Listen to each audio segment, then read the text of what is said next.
সাম্য হত্যাকাণ্ড হওয়ার পর থেকে এখন অবধি শান্তিপূর্ণ আমাদের অবস্থান কর্মসূচিগুলা পালনের মাধ্যমে এই সরকারকে, এই বিশ্ববিদ্যালয় প্রশাসনকে বারবার তাদেরকে সতর্ক করছি, তাদেরকে আহ্বান জানাচ্ছি, তাদের কাছে দাবি করছি, কিন্তু আমরা এখন পর্যন্ত এই বিচার কার্যের দৃশ্যমান কোনো অগ্রগতি দেখতে পাচ্ছি না, যেটা আমরা কোনোভাবেই মেনে নিতে পারছি না। আমরা দেখেন যে আমরা 5 আগস্ট পরবর্তী সময়ে যারা এখানে সকল হাসিনা ফ্যাসিবাদ বিরোধী সরকারের বিরুদ্ধে যারা বিগত সময়ে মাঠে ছিল, আন্দোলনে ছিল, এবং সর্বশেষ জুলাই আগস্ট আন্দোলনের পরে যারা এখন সরকারে আছেন, তাদের আজকে সম্পূর্ণ তাদের ব্যর্থতার কারণেই আমার যে সহযোদ্ধা ভাইয়েরা ছাত্রদলের, আমরা জানেন যে কিছুদিন আগে আমাদের ভাই পারভেজ হত্যাকাণ্ডের শিকার হয়েছে নির্মমভাবে। তারপরে সর্বশেষ আমাদের ভাই শাহরিয়ার আলম সাম্য, তাকেও জীবন বিলিয়ে দিয়ে তাকেও নির্মম হত্যাকাণ্ডের শিকার হতে হয়েছে। কিন্তু আমরা এখন পর্যন্ত এই বিচার কার্যের দৃশ্যমান কোনো অগ্রগতি দেখতে পাচ্ছি না, যেটা আমরা কোনোভাবেই মেনে নিতে পারছি না। আমাদের ভাই হারিয়েছি, সহযোদ্ধা হারিয়েছি, আমরা আমাদের সহপাঠীকে হারিয়েছি, আমরা আমাদের বন্ধুকে হারিয়েছি।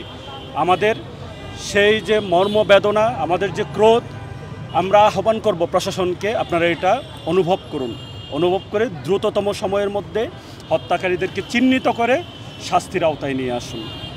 এবং আজকে আপনারা জানেন যে আমাদের সকাল থেকে বিকেল 5টা অবধি আমাদের শাহবাগ এখানে অবস্থান কর্মসূচি ছিল, এবং আপনারা দেখেছেন কিভাবে সাধারণ শুধুমাত্র ছাত্রদলের নেতাকর্মীরা নয়, এখানে সাধারণ শিক্ষার্থীরা তাদের সহপাঠীকে, তাদের ভাইকে, তাদের বন্ধুর জন্য বিচারের দাবিতে আজকে এখানে সবাই এসে সমবেত হয়েছে। সবার মধ্যে একটি স্বতঃস্ফূর্ততা রয়েছে তার এই বিচার কার্যের জন্য, কিন্তু আমরা সবাই ক্ষুব্ধ, মর্মাহত, এবং এই কর্মসূচির মাধ্যমে আমরা এই সরকারকে, বিশ্ববিদ্যালয় প্রশাসনকে আমরা বারবার দাবি জানাচ্ছি, কিন্তু আমরা দৃশ্যমান কোনো বিচার কার্যে দৃশ্যমান কোনো কিছু আমরা এখন পর্যন্ত দেখতে পাচ্ছি না। জুলাই আগস্ট পরবর্তী আপনারা জানেন আমাদের ভাই শাহরিয়ার আলম সাম্য, সে জুলাই আগস্ট শুধুমাত্র 5 আগস্ট পূর্ববর্তী হাসিনা ফ্যাসিবাদ বিরোধী আন্দোলনে নয়, সে জুলাই আগস্ট আন্দোলনের সম্মুখ সারির যোদ্ধা ছিল। তার এভাবে নির্মমভাবে হত্যাকাণ্ডের শিকার হতে হবে এই 5 আগস্ট পরিবর্তিত এই নতুন ধারার বাংলাদেশে, এটা সাধারণ ছাত্র জনতা এবং আমরা ছাত্র সংগঠন হিসাবে বাংলাদেশ জাতীয়তাবাদী ছাত্রদল কখনোই এটি বিশ্বাস করতে চায় না। কিন্তু আপনারা দেখছেন যে ক্রমাগত আমাদের ভাইদের জীবন হারাতে হচ্ছে।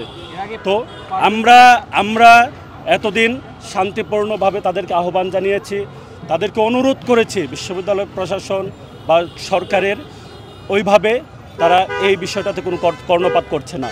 আজকে আমরা শাহবাগ ব্লকেট করেছি, যদি প্রয়োজন হয় ইনশাল্লাহ আমরা আমাদের বিচার কার্যের জন্য, আমাদের ভাইয়ের হত্যাকারীদের বিচারের জন্য আমরা প্রয়োজনে যমুনা ব্লকেট করব ইনশাল্লাহ। যেটা আমরা কখনোই বলবো না যে এটা শুধুমাত্র যে নিছক একটা হত্যাকাণ্ড, এর পেছনে কোনো ষড়যন্ত্র লুকিয়ে থাকতে পারে, এটা খতিয়ে দেখার জন্য আমরা প্রশাসনকে বারবার চাপ দিচ্ছি, বারবার আহ্বান জানাচ্ছি, কিন্তু আমরা এর কোনো সুরাহা পাচ্ছি না। অবশ্যই সরকারের ব্যর্থতা আছে। এদেশের আইন শৃঙ্খলা পরিস্থিতি, এদেশে প্রত্যেকটা নাগরিককে নিরাপত্তা প্রদান করা এই সরকারের দায়িত্ব। এবং এই ঢাকা বিশ্ববিদ্যালয়ের ক্যাম্পাসের ভেতরে শাহরিয়ার আলম সাম্যের হত্যাকাণ্ডের শিকার হয়েছে, এই দায় অবশ্যই বিশ্ববিদ্যালয় প্রশাসন, বিশ্ববিদ্যালয় ভিসি প্রক্টর, তাদেরকে অবশ্যই এর দায় নিতে হবে। অবশ্যই তাদের ব্যর্থতার কারণেই তারা নিরাপত্তা প্রদান করতে ব্যর্থ হচ্ছে বিদায় আমার ভাইয়ের আজকে হত্যাকাণ্ডের শিকার হচ্ছে। এই জন্য আমরা এই হাসিনা মার্কা সরকারের সময় আমরা দেখতাম যে কেউ কোনো দায় নিত না, বরং দায় অন্যদের ঘাড়ের উপরে চাপিয়ে দিয়ে নিজেরা কি বলবো যে দায় এড়ানোর সবসময় চেষ্টা করত। কিন্তু এই নতুন 5 আগস্ট পরবর্তী বাংলাদেশে আমরা বিশ্বাস করি, কেউ যদি তার প্রশাসনিক ব্যর্থতার কারণে, কেউ যদি তার এই নিরাপত্তা প্রদানের ব্যর্থতার কারণে কেউ দায়ী হয়ে থাকে, অবিলম্বে তার সেই পদ থেকে, তার সেই চেয়ার থেকে তার অবশ্যই পদত্যাগ করা উচিত, এবং পরবর্তী কারো কাছে সে দায়িত্ব সমর্পণ করুক যে এটা সাধারণ শিক্ষার্থীদের নিরাপত্তা প্রদান করতে পারবে এবং এই পরবর্তীতে যাতে এমন কোনো নারকীয় হত্যাকাণ্ড যাতে না হয় এটা নিশ্চিত করবে। For more updates, follow us on Facebook, subscribe our YouTube channel, get the latest update on www.daily-sun.com.